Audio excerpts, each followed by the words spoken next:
함께 찬송가 369장 부르시면서 새벽 예배를 시작합니다. 369장입니다. 죄짐 맡은 이그신 어찌 좋은 친구인지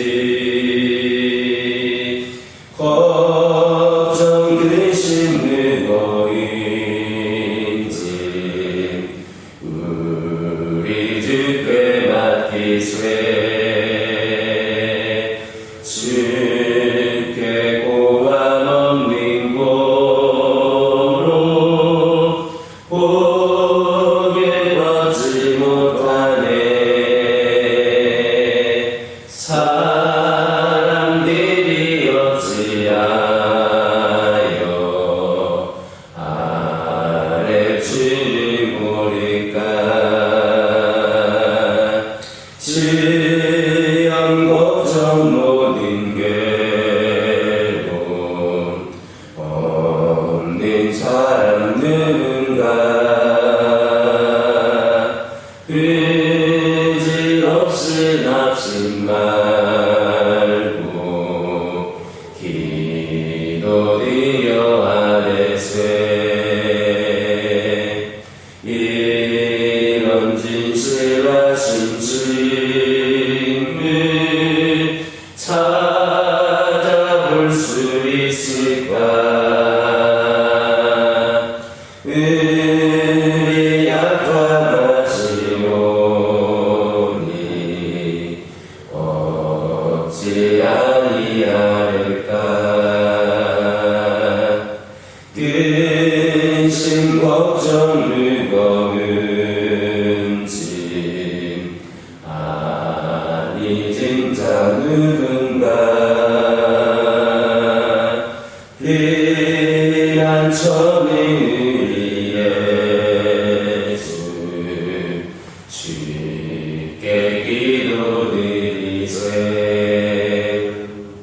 세상 짓누면 시라고 너희 조롱하여도 예수 품에 안기어서 참된 위로받겠네.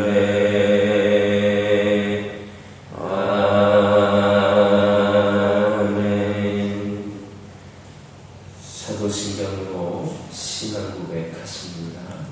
전능하사 천지를 만드신 하나님 아버지를 내가 믿사오며 그 외아들 우리 주 예수 그리스도를 믿사오니 이는 성령으로 잉태하사 동정녀 마리아에게 낳으시고 본디오 빌라도에게 고난을 받으사 십자가에 못 박혀 죽으시고 장사한 지 사흘 만에 죽은 자 가운데서 다시 살아나시며 하늘에 오르사 전능하신 하나님 우편에 앉아 계시다가 저리로서 산자와 죽은 자를 심판하러 오시리라. 성령을 믿사오며 거룩한 공예와 선고가 서로 교통하는 것과 죄를 사하여 주신 것과 몸이나 씻는 것과 영원히 사는 것을 믿사옵나이다. 아멘. 사사기 20장 46절에서 48절입니다. 사사기 20장 46절에서 48절입니다. 46절에서 48절까지 한 절씩 교육합니다. 이날에 베냐민 사람으로서 칼을 빼는 자가 엎드러진 것이 모두 25,000명이니 다 용사였더라. 베냐민 사람이 광야로 올라가여 인몬바위에 이르러 거기에서 넉 달 동안을 지내더라. 함께 읽겠습니다. 이스라엘 사람이 베냐민 자손에게 돌아와서 온 성읍과 가축과 많은 많은 자를 다 칼날로 치고 다치는 성목은 모두 다 불살랐더라. 46절은 이스라엘 총회군이 거둔 전쟁의 결과를 언급하고 있습니다. 베냐민 군대 중에서 2만 5천 명이 하루에 죽임을 당했으니까 얼마나 대단한 결과였습니까? 그것도 모두 그 2만 5천 명이 싸움을 능한, 무예에 능한, 그렇게 무예에 익숙한 그러한 용사였습니다. 그들은 자신들의 무예와 칼을 의지하고 싸우다가 결국에는 칼에 망하고 말았습니다. 이렇게 자신의 힘을 의지하고 사는 삶에는 소망이 없습니다. 우리가 의지해야 될 것은 자신에게 있는 어떤 것들이 아닙니다. 우리 자신의 건강이나 아름다움, 재능, 구별 등을 의지해서도 안 되고 자신의 환경이나 배경을 의지해서도 안 됩니다. 우리가 의지해야 될 대상은 하나님뿐입니다. 누구든지 자기 손에 있는 재능이나 그 밖에 어떤 것들을 의지하면 패망하게 되지만 하나님을 의지하는 자는 풍족하게 됩니다. 우리는 하나님의 흔적을 찾아낼 수 없는 곳에서도 절망 가운데에서도 그분을 신뢰해야 합니다. 구름이 온 하늘을 덮어서 태양이 보이지 않는다고 태양이 없어진 것 아닙니다. 하늘에 먹구름이 가득해서 온 천하가 어둡게 보이고 햇빛을 조금도 볼 수 없다 하더라도 태양이 없는 것은 아닙니다. 그것은 여전히 구름 너머에 있으며 단지 우리 눈에 보이지 않을 뿐입니다. 성도들 중에는 공경이나 어려움에 처할 때에 하나님의 존재를 의심한다거나 그분의 약속들에 대해 회의하는 이들이 적지 않습니다. 회개해야 합니다. 하나님은 언제나 변함이 없으십니다. 우리에 대한 사랑과 관심도 변함이 없으시고 여전히 우리와 함께 하십니다. 우리는 자신이 당하는 어려움을 주의 복을 받기 위해서 필요한 하나의 과정을 이해를 하고 그분에 대한 신뢰를 조금도 잃지 말아야 됩니다. 아침이 되면 해가 뜨고 저녁이 되면 해가 진다는 사실을 의심하는 사람 아무도 없습니다. 그런데 하나님은 이보다도 더 확실한 분이십니다. 우리에게 약속하신 모든 것들을 온전히 성취하십니다. 그러므로 열악한 환경이나 최악의 환경 속에서도 그분을 의지하는 사람은 반드시 형통하게 되어 있습니다. 우리의 마음속에 의심과 불신을 심는 것은 마귀임을 잊지 말아야 됩니다. 따라서 누구든지 그의 말에 귀를 기울이면 심각한 타격을 입을 수 있습니다. 그러므로 확실한 우리의 보장이 되시는 하나님의 말씀에만 귀 기울일 수 있기를 주님의 이름으로 축원합니다. 47절은 베냐민 자손의 생존자 600명이 광야로 도망하여서 라몬바위에서 그렇게 넉 달을 은거한 사실을 언급하고 있습니다. 그들은 나름대로 무용물을 자랑하며 용사로 그렇게 무용을 자랑하며 그렇게 용사로 불렸던 자들입니다. 하지만 지금은 도망자가 되어서 숨어 지내게 된 겁니다. 이처럼 힘이 없는 자는 힘이 있는 자에게 종속되거나 그를 피하여 숨게 마련입니다. 성도도 힘이 없으면 대적과 싸우지 못합니다. 비록 의욕이라든지 열정이 대단할지라도 이것이 힘을 대신할 수는 없습니다. 그래서 힘을 키우는 것이 중요합니다. 우리는 이 세상에 대한 중요한 책임을 부여받은 일꾼들로서 힘을 길러야 됩니다. 주님은 우리를 통해서 구원받지 못한 영혼들에게 복음을 전하기를 원하십니다. 이것이 우리가 감당해야 될 의무입니다. 주님은 이 일을 바로 우리에게 지상 대명령으로 주셨습니다. 따라서 우리는 복음 전파에 힘을 써야 되는데 힘이 없으면 복음을 전하기는 고사하고 피하고 숨느라 바쁩니다.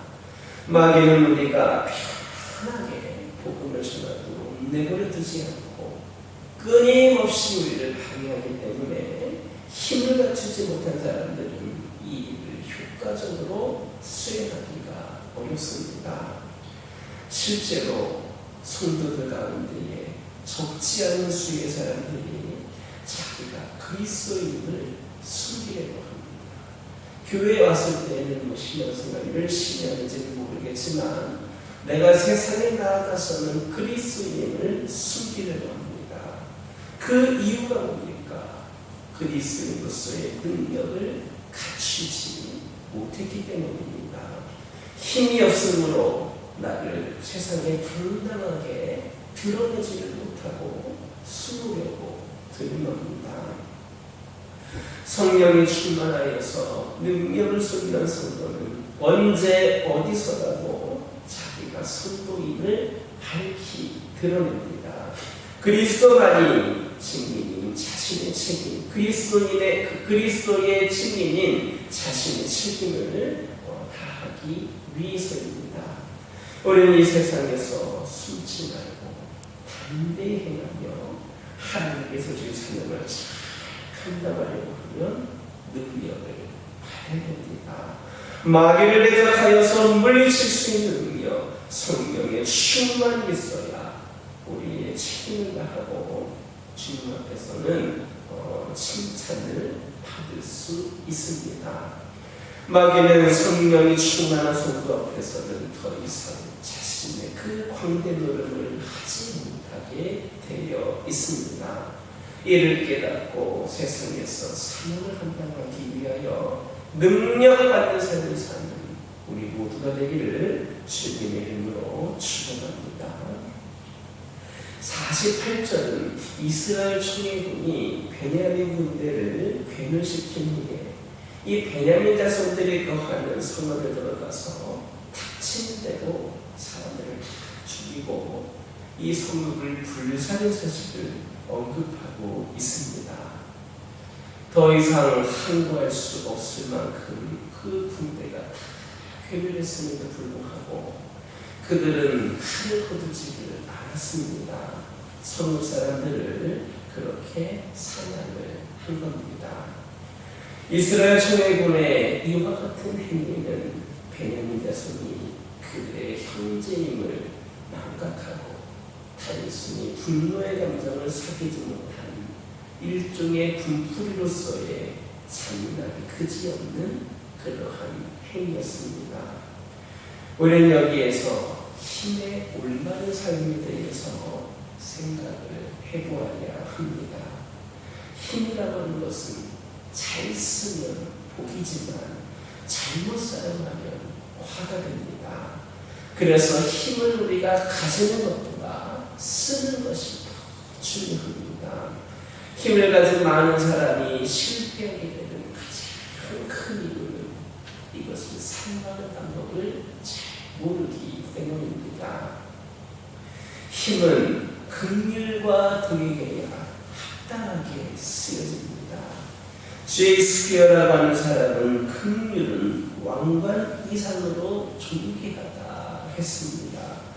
우리가 남을 긍휼히 여길 줄을 알면 우리가 가진 모든 힘이 다르게 쓰일 수가 있습니다. 주님은 우리에게 팔복을 가르치시면서 긍휼히 여기는 자는 복이 있다 그렇게 말씀하셨습니다. 하나님은 남을 긍휼히 여기는 사람들에게 긍휼을 것입니다. 그러나 자기만 생각하고 자기의 이익만을 추구하는 사람들은 그분의 은혜를 기대하기가 어렵습니다.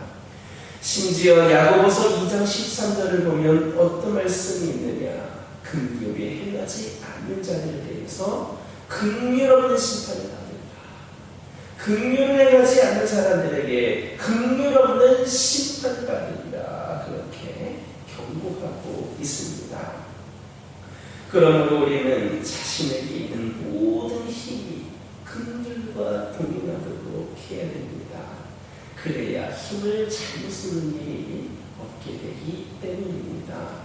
하나님이 우리에게 주신 모든 힘은 이웃과 사회를 위하여 일하는 데에 써야 합니다. 파괴하고 죽이는 일에 그렇게 쓰여진다면 그 책임의 상당 부분이 바로 우리에게 돌아올 것입니다. 긍휼이라고 하는 것이 이만큼 귀합니다. 긍휼이 있는 사람은 자신의 힘을 결코 함부로 사용하지 않습니다. 이를 깨닫고 우리에게 주신 힘을 긍휼로 합당하게 잘 사용할 수 있는 저와 여러분 되기를 주님의 이름으로 축원합니다. 기도하겠습니다.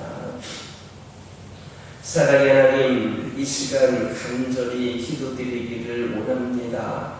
우리의 마음속에 있는 의심과 불신을 심는 것은 바로 악한 사단마귀임을 잊지 말게 하여 주시고, 아버지 하나님, 저희들 우리에게 확실한 보장이 되어 주시는 하나님의 말씀에만 귀를 기울일 수 있도록 인도하여 주옵소서. 아버지 하나님, 이 시간 기도드리기를 원합니다. 성령 충만하여 능력을 소유한 자들이 저희들에게 하여 주시고, 그리하여서 저희들 언제 어디서든 내가 성도임을, 그리스도인임을 떳떳하게 당당하게 밝히 드러내는 자들 되게 하여 주시옵소서. 저희들 이 세상에서 숨지 않고 담대히 행하여 하나님의 주신 그 사명을 잘 감당할 수 있기를 원합니다. 능력 충만, 성령 충만하게 하여 주셔서 책임을 다하고 주님 앞에서 칭찬 들을 수 있는 저희들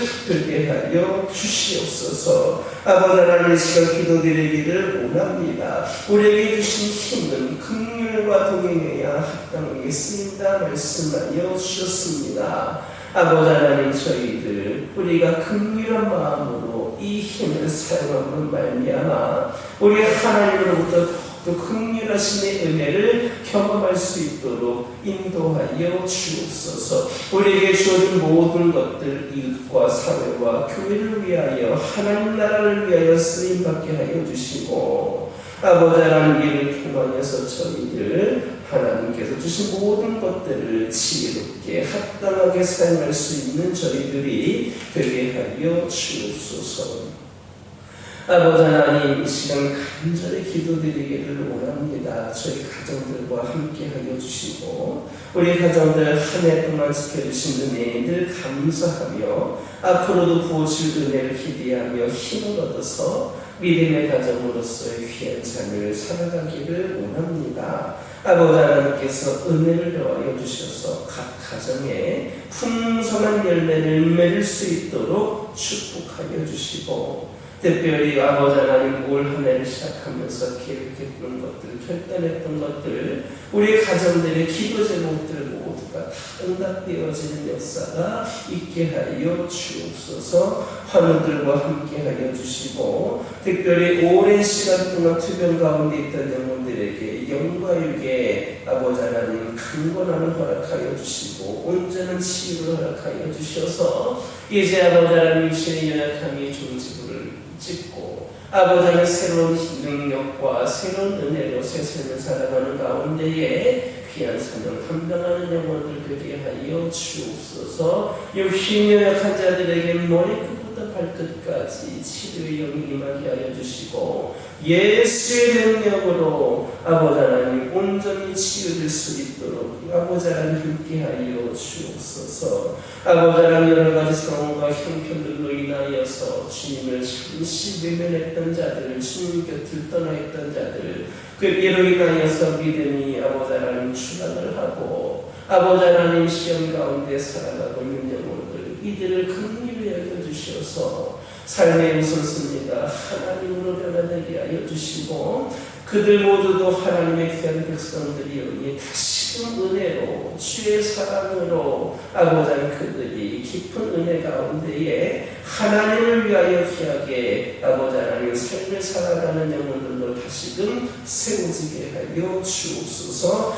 교회를 위하여 기도드리기를 원합니다. 이 교회를 통하여서 오직 하나님께 영광이 되는 귀한 제단이 되기를 원합니다. 아버지 하나님 사람을 위해서가 아니라 하나님을 위하여서 이 제단이 세워진 줄 믿습니다. 하나님을 위하여 한 영혼 한 영혼을 구원하기 위하여 이 제단이 이곳에 아버지에 세워진 줄 믿습니다. 그 귀한 사명 끝까지 복음을 전하는 사명이 앞장서는 제단 되게 하여 주시고 성령께서 이끄시는 대로 우리의 모든 것을 열심을 다하여서 귀한 사명을 충성되게 감당하는 가운데에 회복을 넘어 부흥의 시대의 문을 열어갈 수 있도록 아버지 하나님께서 축복하여 주옵소서. 우리 성도들 더 뜨겁게 기도로 일어나게 하여 주시고 말씀으로 무장하게 하여 주시고 성령 충만함의 이 역사가 아버지 우리의 삶을 주장하여 주셔서 우리 모두가 하나님의 귀한 제자들로서 충성되이 귀한 삶을 감당하게 하여 주시고 이를 통하여 하나님의 은혜를 늘 경험하는 성도들이 차고 넘치는 이 제단이 되게 하여 주옵소서. 오늘은 거룩하고 복된 주일입니다. 특별히 추수감사 주일입니다. 늘 감사의 삶을 살아야 되는데 우리가 그렇게 잘 하지 못하다 보니 이렇게 감사하는 날을 또 따로 정하여 예배를 드립니다. 아버지 하나님 무엇보다도 예배의 목적이 주님께 감사를 드리는 것임을 깨달게 하여 주시고 그 감사의 마음으로 오늘 예배의 자리가 빈자리가 없이 채워지는 은혜가 있게 하여 주옵소서. 아버지 하나님께 모든 것을 드리기에 부족함이 없는 영혼들 되게 하여 주시고 특별히 오늘 올려드리는 예배가 하나님 받으시기에 합당한 예배를 올려드릴 수 있도록 하나님 인도하여 주시고 예배 자리에 나오는 성도들의 마음과 모든 발걸음에 악한 영들 틈타지 않게 하여 주시고 우리 하나님께서 그들 모두에게 은혜로 덧입혀 주셔서 은혜 받을 준비된 영혼들, 감사할 준비가 된 영혼들, 예배드릴 준비가 된 영혼들이 함께 나와 예배할 수 있는 은혜를 더하여 주시고 오늘 특별히 말씀으로 우리가 더욱더 은혜 받고 무장되는 귀한 시간 되기를 원하오니 하나님 함께하여 주옵소서. 오늘도 예배를 위하여 여러 가지 모양으로 헌신하고 수고하고 애쓰게 될 그 영혼들을 축복하여 주시고 그 손길들이 하나님께서 능력을 부어주시는 귀한 축복의 손길들 되게 하여 주시고 영육간의 강건함을 더하여 주옵소서. 아버지 하나님 이 시간 여러 가지 기도 제목 들고 나온 교우들이 있습니다. 부르짖어 기도할 때에 모두가 응답받고 돌아가는 역사에 결합하여 주시고 오늘도 주신 말씀 기억하면서 승리의 삶을 살게 하여 주옵소서. 예수님 이름으로 기도드립니다. 하늘에 계신 우리 아버지여 이름이 거룩히 여김을 받으시오며 나라가 임하옵시며 뜻이 하늘에서 이루어진 것 같이 땅에서도 이루어집니다. 오늘날 우리에게 일용할 양식을 주옵시고 우리가 우리에게 죄진 자를 사하여 준 것 같이 우리의 죄를 사하여 주옵시고 우리를 시험에 들게 하지 마옵시고 다만 악에서 구하옵소서. 나라와 권세와 영광이 아버지께 영원히 있사옵나이다.